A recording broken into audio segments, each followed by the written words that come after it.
Hey, Matt. Hi, David.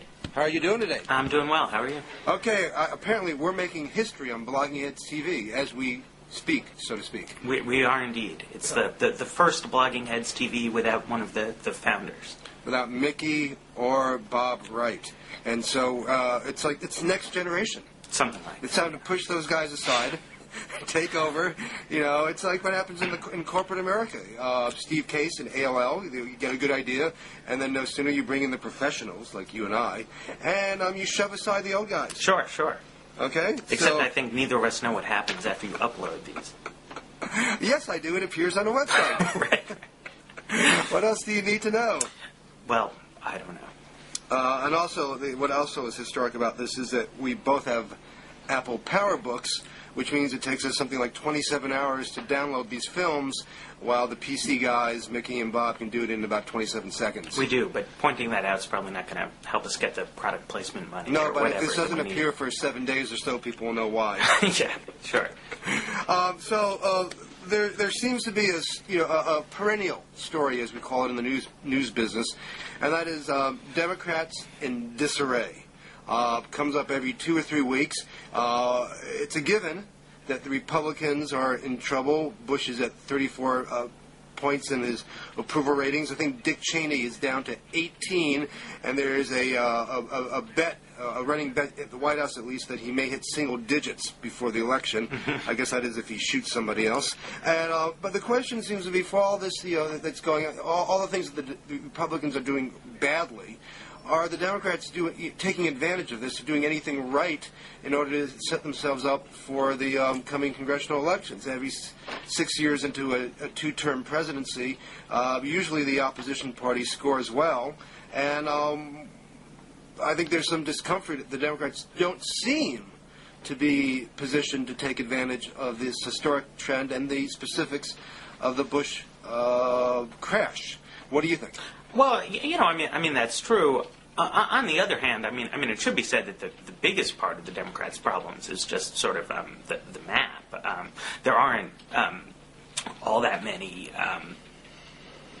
Republican incumbents up in the Senate. Mm-hmm. The House is very gerrymandered, and so on and so forth. And so, that's sort of setting the context for this. And makes it just objectively very difficult to try and recapture either body, even if the Democrats run a relatively strong campaign. And then, at the same time, expectations have sort of gotten set very high on some level. Don't you feel they're rising? A few months ago, it seemed like no one thought the Democrats could take back either house, although people expect them to make some gains. And now they're actually, now the expectations being set by, I guess, people like you and I, and political reporters and others are listen, with how badly the Republicans are doing, shouldn't the Democrats be able to take back at least one of the two houses? Right. Well, I mean that's just the point. But I think that those, kind of analyses aren't necessarily taking into account just the full objective set of the problems here. I mean, it is the case that you have a Senate seat in Montana, which is, not the friendliest terrain for Democrats. That's considered a very strong chance for a pickup. The seat in Rhode Island, which is good territory for Democrats, is, probable or likely. And so it seems to me that there's, on the one hand, a certain amount of disarray, as there kind of always is for Democrats. Right. And on the other hand, there are some problems they're facing in the election. But it's not obvious to me that those two things are, that the one is causing the other. There was an interesting story in the front page of the Washington Post. I forget if it was yesterday or the day before now. Things go by so quickly. Right. About a new Democratic endeavor being funded by George Soros and run by Harold Ickes, who worked in the Clinton White House and is very close to Hillary, to engage in a multi-million-dollar, it's called a data mining exercise, which is something that the Republicans and Democrats have been doing for a long time. I think the Republicans have had the technological edge here, and the whole goal of this is to try to use all sorts of data indicators, magazine subscriptions, zip codes, buying habits, whether you go to Victoria's Secret or the Anthropology catalog, and try to locate likely Democratic voters who you then can target with direct mail, email, or phones. It's a way of really trying to get people who are very likely to vote your way and then spend the money you have to reach them. And what's interesting, I mean, this sounds like it's a no-brainer, right, and that should be done. But what the twist here is that apparently Harold Ickes and George Soros are forming a for-profit company of their own, which is in a way that is going to compete with the Democratic National Committee run by Howard Dean, because, as they've said quite openly in the Washington Post piece, at least Ickes did, they don't have confidence in Howard Dean's leadership or his ability to do this, and they look at the money flow at the DNC headquarters, and they're quite worried. Is this a legitimate enterprise, or is this just sort of a way of establishing the Hillary for Clinton computer data mining Inc., right, a couple years early? Well, I mean, I think it's a little bit of both. I mean, on the one hand, there are some legitimate questions about the DNC's ability to get this together. But before this story came out, and before I had any idea about Ickes or this whole other thing, I actually spoke Monday night to someone involved in the database building on the Democratic side and on the DNC side, and he was actually involved with the project and was not all that up on sort of his own efforts in this regard. I mean, not down on himself, but saying that they were way behind, and it wasn't totally clear that they were going to be able to catch up at all.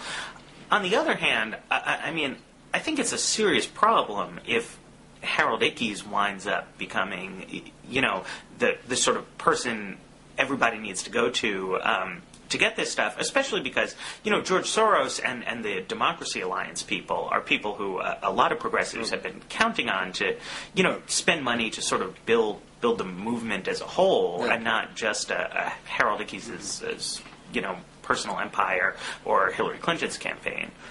Man, well, my sense, I'm a big George Soros fan. I will say that. I don't believe I've received a dime from him, but I got to know him a little bit after he wrote that book during the campaign, and I was very impressed by the book, very impressed by him.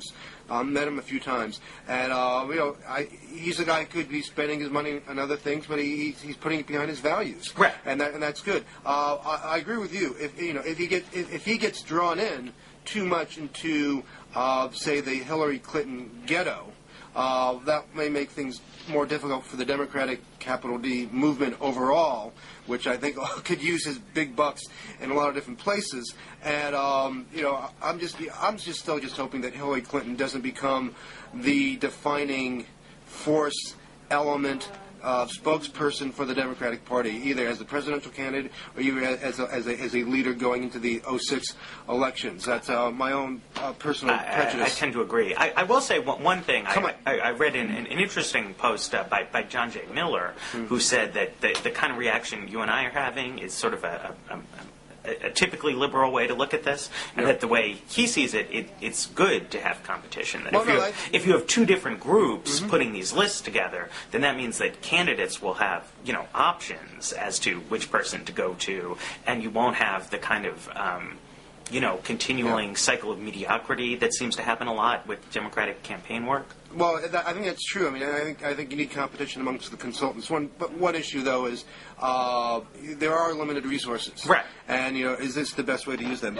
We'll see. My bet is that the Washington Post story, as good as it was, didn't fully explain all the dynamics, and that they will continue to unfold, hopefully, before us in the months to come. Let's. We don't have a bell because Mickey's not here. He likes to ring the bell, but let's ring the metaphoric bell and move on. The next subject is something that I blogged about a couple days ago. Right. I went to an interesting meeting on Tuesday night, the Council on Foreign Relations, of which I am not a member, but I went as a press person, hosted Paul Pillar, who was the National Intelligence Officer for the Middle East in the CIA from 2001 and 2005. And smarty pants like you and others who watch Blogging Heads TV will recall that about 2-3 weeks ago he wrote a piece for Foreign Affairs magazine. And people can see the link next to our Blogging Heads on the site once this is posted, in which he basically came out and lambasted the Bush administration's interaction with the CIA on the intelligence community on the subject of Iraq and weapons of mass destruction and the purported connection between Al-Qaeda and Baghdad. Right. And it was a very hard-hitting piece. It was very interesting. Now, Paul, bears some responsibility for some of the mistakes the CIA made, but the big piece he made was, the big point he made, was that it wasn't just that the Bush administration misused intelligence, it's just that they really didn't care. Right. That, the facts weren't relevant to them. No, they had decided on their own that they knew more, they knew better than the CIA, and the intelligence that mattered to them was anything that they could use to sell the war. Right, they were building the argument, they weren't trying to understand what was happening. I mean, in theory, and I'm working on a book that will go into this, but in theory, you have a $30 billion a year, maybe up to $40 billion a year now, intelligence system that's supposed to gather intelligence, process it, analyze it, and then give it to the policymakers so they can make informed decisions. Right. But if the policymakers come in, as Rumsfeld and Wolfowitz did, with suspicion and cynicism towards the intelligence community, and say, our presumptions are better than your intelligence, it really throws everything out of whack. Sure. And that's the point that Pilar's been making. And he got, I and others tried to push him on naming names. He believes that there was politicization that went on. Right. Not that anybody came in and said to an analyst, you have to put it this way, but by asking the same questions over and over and over again, by indicating we're going to war no matter what you tell us. Right. It did affect the way the analysis came out. And it was interesting. He, was very, on the WMD stuff, the CIA is very defensive, sure, because they made some bad calls. Sure. But they're very offensive in making the argument that when it came to the connection between Al-Qaeda and Saddam Hussein, they were constantly telling the White House that there's no evidence here. Right. And telling Paul Wolfowitz and others.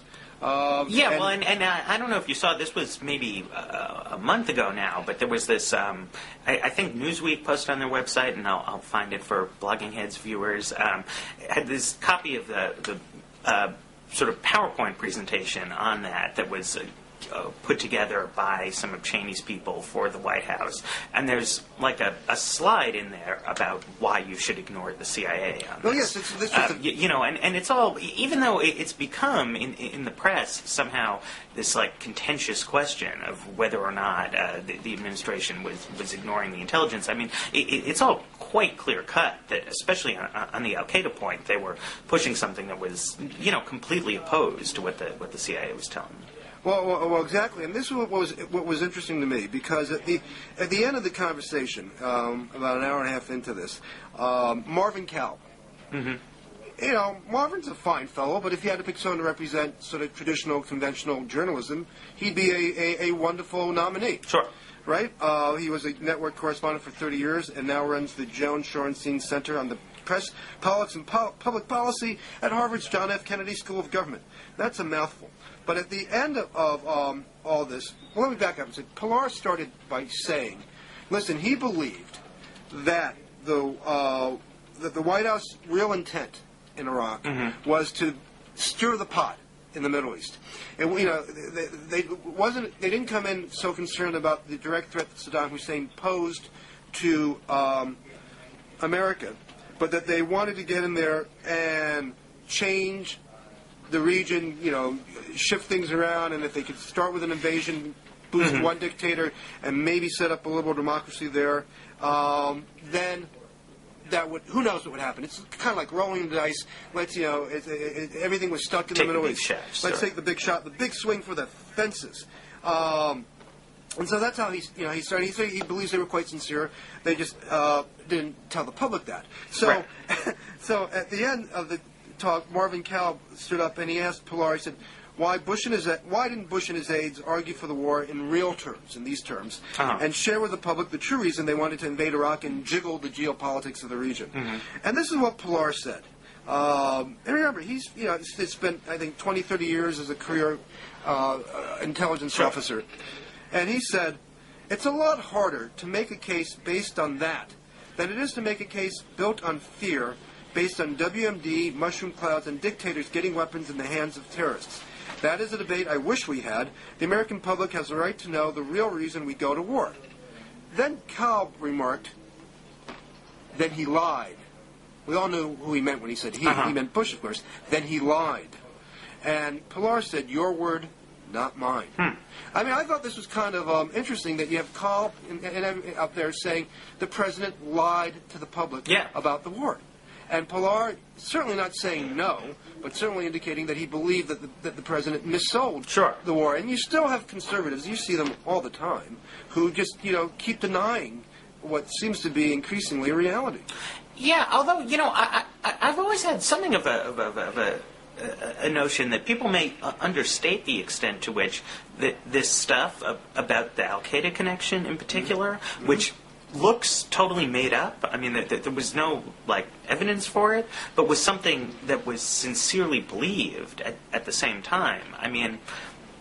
Well, the interesting thing here, when it comes to, belief, is what belief matters. Right. I mean, I don't know that it makes a difference, Well, because Cheney and Wolfowitz and others were obsessed on this about the ATA in Prague. Right. One of the 9/11 hijackers that had a meeting in Prague, and the CIA and FBI ran it down, said they could find no evidence to back this up. Even if you had a meeting with an Iraqi intelligence officer in Prague, you wouldn't know what that meant. Right. It doesn't mean it. But they just kept going on and on about this, and so yes, they may have had a sincere belief that Al Qaeda and Saddam Hussein were in cahoots. But if you're running the government, if you were in the way that if you were running a corporation, don't you have a responsibility to perform due diligence? No, I mean you do, and I mean I think that's almost, before the war, people knew that some of the things the administration was saying seemed shaky, and that there didn't seem to be any evidence for it.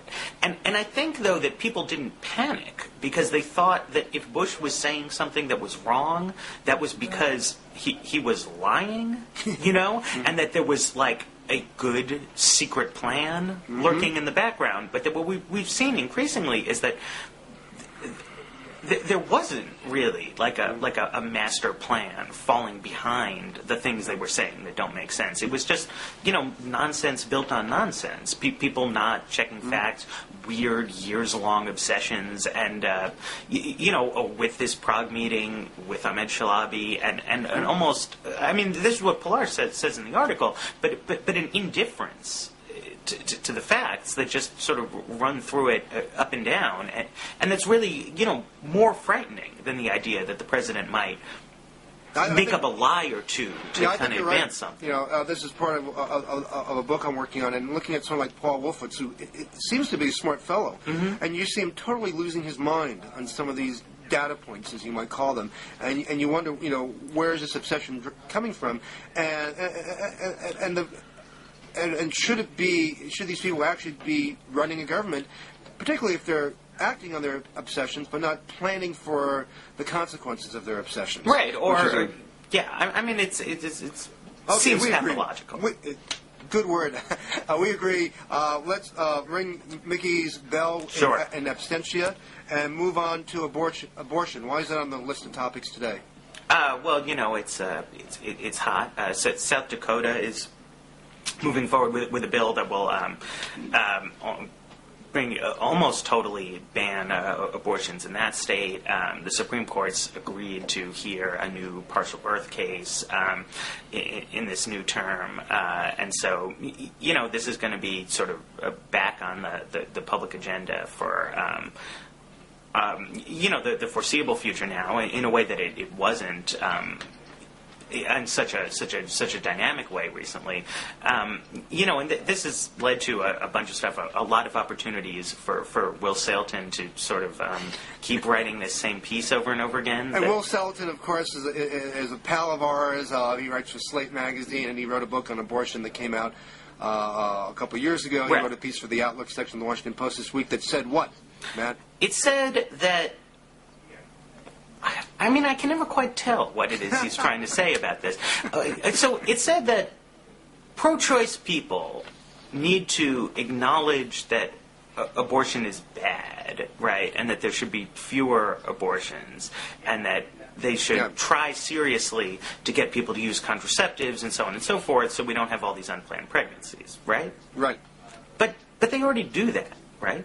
Well, to a degree. And I read the piece too. In fact, I had an email exchange with Will about it last night because what he's trying to say is that basically the public is more uncomfortable due to technology with later term, second Sure, you trimester get abortions. better pictures. You get better pictures, and you can actually do surgery on fetuses at that point. Mm-hmm. So can you abort? Should you be aborting fetuses that in other conditions you might actually be performing surgery upon to save their lives? Uh-huh. And that in some ways, it seems to me that he wants the abortion rights side to give up that fight and not lose the moral standing or the moral ground that they might lose within the public eye mm-hmm. for defending those, and use that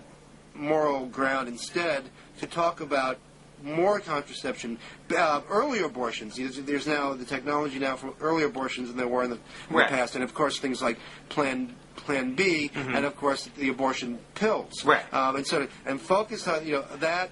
And not make these late-term stands. Now, the thing that I didn't understand in reading the piece, and I feel privileged that I have Will's email. Sure. I can send him a note. I sent him a note saying, I just read your Outlook piece. Did I miss something? Do you state or merely imply that pro-choicers ought to support, or at least not fight, laws that restrict abortions in the second trimester? Right.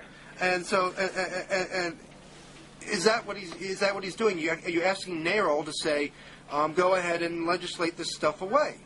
And he since I didn't ask to read his email online, I'll just read the first line, sure. Which was, didn't imply, I don't like restrictions, I'm for voluntary reductions. Uh-huh.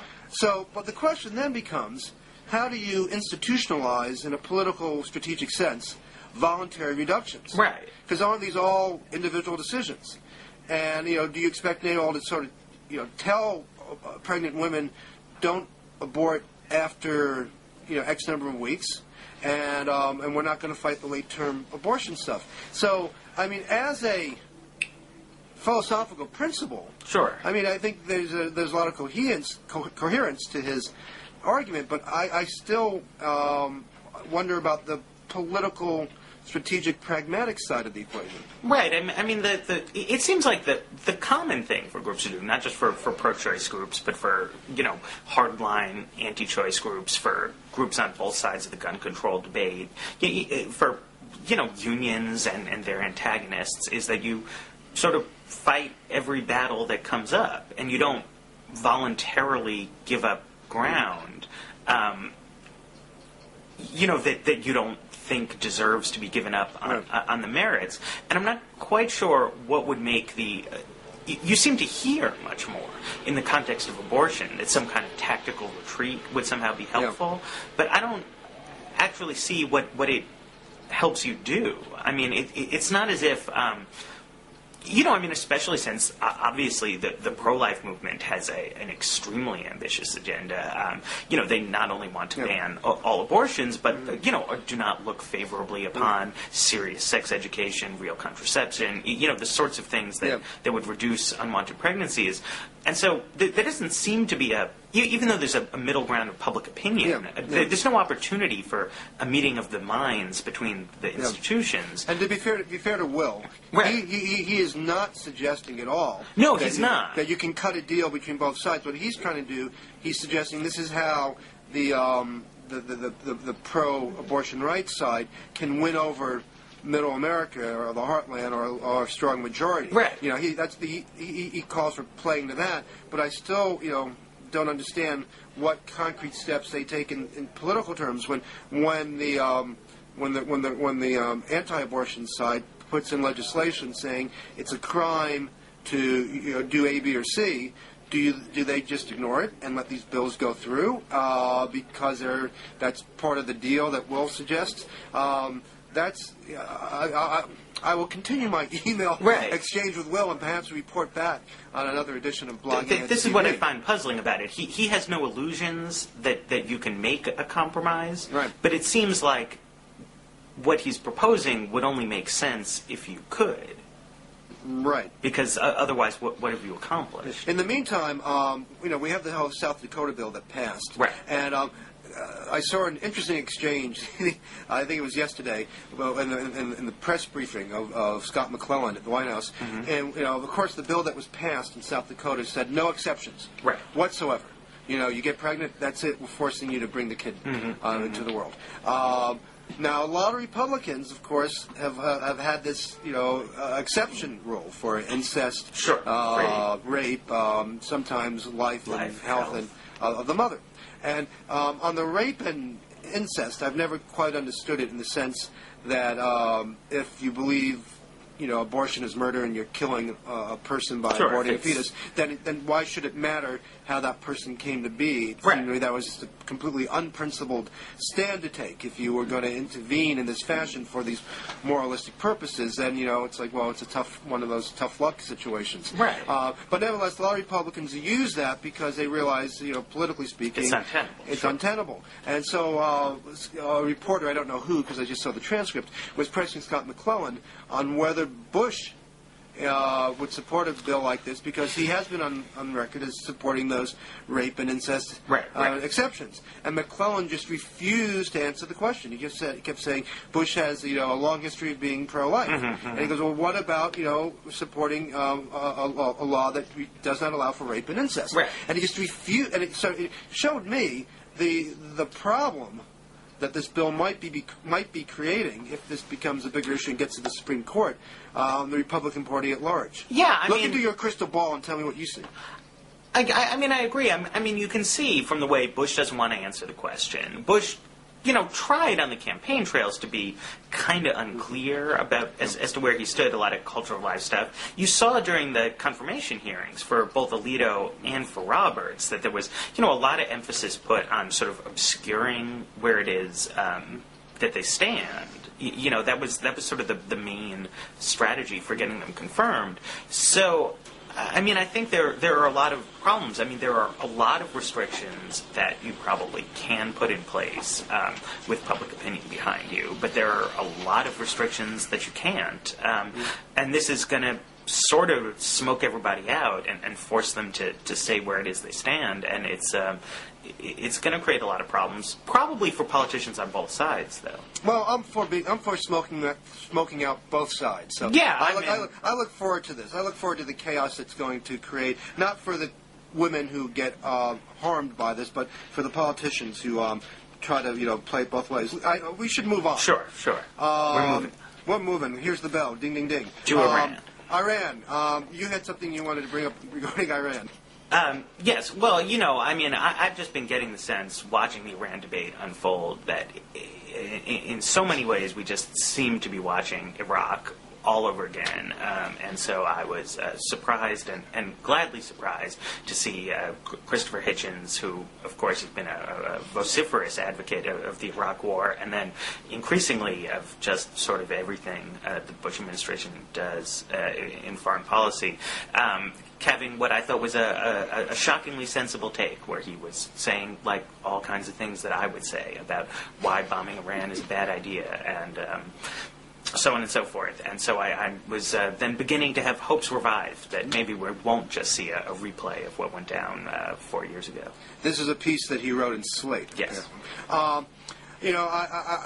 I used to, maybe once upon a time I could have said that I wish the Bush administration would take its cues from Christopher Hitchens. I'm not sure I can say that any longer. And sure. I've had somewhat of a self-imposed censorship thing here about talking about Christopher in public. Only because I shared an office with him 20 years ago, and I'm still friendly with him and his wife and child, and it has pained me to see him go so far off the cliff when it comes to Iraq. And a couple weeks ago, I was up at New York City having a debate. That was my phone ringing. I hope the mic didn't pick that up. I was up in New York City, a debate with WNYC, the public radio station there, with Christopher. Sure. And the subject was whether we had been misled into the Iraq War, the subject that you and I discussed earlier on this show. And he was. There were 800 people there, mainly to boo him more than cheer me or anybody else on my side. And at one point he said, think about it, people. Think about it. Think for yourself. Before the war, we know in the mid-'90s that Iraq had massive amounts of weapons of mass destruction, chemical and biological weapons. But after the war, we send the inspectors in and David Kay, and they find absolutely none. Nothing left over. Nothing by mistake. No, it's all gone. Now, I would suggest to you, he said, this is so suspicious as to be not credible. At that point, I turned to him and said, Christopher, you're arguing that... Is he of the trucks to Syria camp? No, just that the absence of WMDs is absolutely proof that they were there. Sure. And I said, you know what, I can't argue with that. Right. You can't, and so I think he's so far gone on a lot of this stuff. I mean, a couple months ago, I ran into Michael Ledeen, the American Enterprise Institute neocon, who's long been interested more in Iran, I think, than Iraq. Yes. And I said, are you expecting, war soon in Iran? I'm looking forward to this one. He goes, we can't. There are no military targets. He's against the war, yes. Yeah. He said there is no way to deal with this militarily. You can't, if they have nuclear weapon sites, which we don't know that they do, but if we do, they're going to be buried, they're going to be in civilian areas. Our military, of course, is tied down in Iraq where there are no known nuclear weapons programs. And so he was saying at the time that there was no military solution. But Dick Cheney doesn't seem to feel that way. Well, I mean, it should be said. At some point, the military might actually, rebel against these people, and you and I might finally find a military coup that we can get behind. They might. Well, no, I'm against military coups. But just on Hitchens, or not really on Hitchens, but it seems to me that people like you and me have put a lot of emphasis over the past couple years on sort of trying to get people to concede that they were wrong about Iraq, and that not with him, but with a lot of people, you're starting to see that lots of people changing their mind around on that. But what I'm not seeing then is people, I don't know, having learned any lessons from this, and I'm starting to see kind of the same old thing going on. Hillary Clinton, Evan Bayh, trying to kind of out-hawk Bush on the Iran question. This kind of crazy cover story that Daniel Jonah Goldhagen wrote for the New Republic last week about how Iran was leading the global movement of political Islam, and we have to stop it. That kind of thing. And so it was just good to see one person, even if he's completely unprepared to be sort of touch with the reality in Iraq, doing the reverse and seeming that if we move on to other questions, we'll not just carry over the same. Well, I've always had a big tent approach to politics and punditing, which is, always accept the people who want to come over to your side. Sure. When Arianna Huffington decided to, switch sides, I was all in favor of that, and maybe this will, maybe Christopher will make another circle again at some point, and nothing would please me more. I am heartened by the fact that I really don't believe that the military can do anything. I think they're just too tied down, and I do think that there'd be a tremendous rebellion. I mean, I don't mean a coup, but a rebellion from within the force. A lot of pushback. If they wanted to do something. And again, I mean, maybe this time people would actually ask for a better game plan other than fire now and figure it out later. I would hope so. And I saw this last night, too, the other night when Paul Pillar was talking at Council of Foreign Relations. He said, you can't make this point strong enough. He said, Iran, nuclear weapons, we don't know. We have some analytic-based judgments, which might be true, that they're pursuing nuclear weapons, but we don't know yet. Sure, no. And again, there are some people getting ahead of themselves, acting as if this is a known thing. Of course, the Iranians are acting like they're doing this, but as we saw in Iraq, sure, people can have perfectly good reason for wanting to seem like they're more powerful than they are. Well, this is probably the most important segment of our show, so we probably should make it the shortest. All right, and move on. and ring the bell and move on.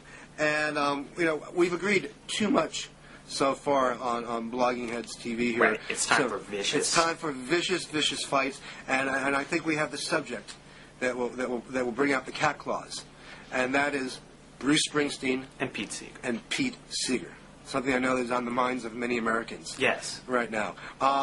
This all happened because I wrote a posting for thenation.com and for my own site in which I celebrated the news of a forthcoming Bruce Springsteen album coming out April 25th, in which he is going to pay tribute to Pete Seeger by doing 13, 14 or so traditional songs, John Henry, We Shall Overcome, Sure. Eyes on the Prize, that not all written by Pete Seeger, but were associated with him in his role as the historian and the preserver of the American folk tradition. Right. And so I just thought this is a wonderful thing. When I'm not listening to the White Stripes, I'll be really pleased to be listening to Bruce doing Pete with members of the Asbury Jukes, the old bar band, playing backup on some of these songs. Sure. Well, so what's your problem with this, I man? mean, on some level, I'm just not a big Bruce Springsteen fan, but that's, but beyond questions of personal taste and so on and so forth, I worry a little every time I see things like this and them being celebrated a lot, that people, not that, whether or not Bruce Springsteen records a Pete Seeger tribute album is the biggest issue in the world, but, that precisely... Nothing's too small for blogging heads. Right. I mean, precisely what has made, I think, the conservative movement successful over the past whenever has been this ability to, associate a progressive political agenda, which has to do with all kinds of things and things that, affect people's lives and are very down to earth, and whether or not thousands of people die in a war, and, whether or not people get medicine and blah, blah, blah, with a kind of, countercultural cultural movement that has its merits and its good songs and its less good ones, that sort of, arose at roughly similar points in time, and that I don't think it's helpful, really, for people on the left to, further and further do these kind of associations. I mean, when there was this an anti-war protest thing here in town several months ago, and as part of that, there was this Operation Ceasefire concert organized, and I went there, and there were some bands I really like played there. A band called Le Tigre that I love, but at the same time, these people are terrible spokespeople for the anti-war movement and for the progressive left. I mean, it's the sort of the most counterproductive thing you could imagine. Yeah. Now, I would argue that no offense to the boss, sure, that probably whatever he does now is not going to affect the congressional elections of 2006 or 2008. And I think what he did with the John Kerry campaign was probably admirable. I don't think it had a downside. I don't think I don't think he has the association that some people might throw fairly or fairly at a Barbra Streisand. Right. But since he has over the years celebrated veterans in a cultural sense long before other people came around, he has he has somewhat of a track record there. So at least association with him in politics has no liability. No, that's true. I mean, he's a better, more mainstream figure. But I still just. I don't think the association between, real progressive political leaders and people in the arts and entertainment industry, as we saw at the Oscars, I don't think that's really helpful. I mean, it's great that people who, make a lot of money and are very successful want to try and help out with causes that are important to them. But the specific when rich conservatives, businessmen and so forth, whatever, want to help out, like, they give people money and leave it up to others to do it. And Republican politicians don't try and, celebrate their ties to these guys. You see what I'm saying? Yeah, there is. You have, a few. You have the Bruce Willises, Tom Sellecks, Pat Boone, of course. Right. who get trotted out. And you have the country, they got the country music guys, and they had actually some of the Christian rock guys at the RNC convention back in 2004. I think Republicans do it less because they have less opportunity to do it. I don't think it's a strategic move on their side. But I do think that you're right, and that the big picture, the big point here is that if you're Democrats and you claim to be representing middle-class, low-income Americans, and you yourself, by and large, because most politicians end up coming from decent backgrounds, having to get good schools. That's where our meritocracy, so-called meritocracy, works. You always have to sort of show your authentic connection, and that you're not being a poverty pimp or just trying to ride this limousine liberal, as the old cliche goes. And I think most Democrats actually don't fall into those stereotypes, but it's still a very useful stereotype for the other side to apply, and therefore it takes tremendous vigilance. Right. I mean, it's become such a problem, such a frequently used attack over the years that I think it's unfortunate that one has to exercise, I think, this degree of caution, but I think you do. No, it has become a storyline, and that's why John Kerry windsurfing and vacationing in Nantucket and all that helped the Republicans and certainly didn't help John Kerry. Right. And but again, I go back to the Bruce Springsteen, Pete Seeger album. I'm looking forward to it. My kids are looking forward to it. And again, I see no downside in those gerrymandered races that are going to be up that we're going to be watching in November 2006. And I think we've kind of exhausted our subjects here. Yeah, I guess we didn't disagree quite as viciously as I was hoping. Well, next time we'll work on more. This is a history-making debut. So. And of course, you did not defend Ann Coulter here as Mickey has done, which has caused the most disagreement on blogging heads in recent weeks. I suppose. Anyway, so thanks a lot, Matt. I'll see you hopefully soon on another one of these. Great. And let's say goodbye and click off. Bye. Bye.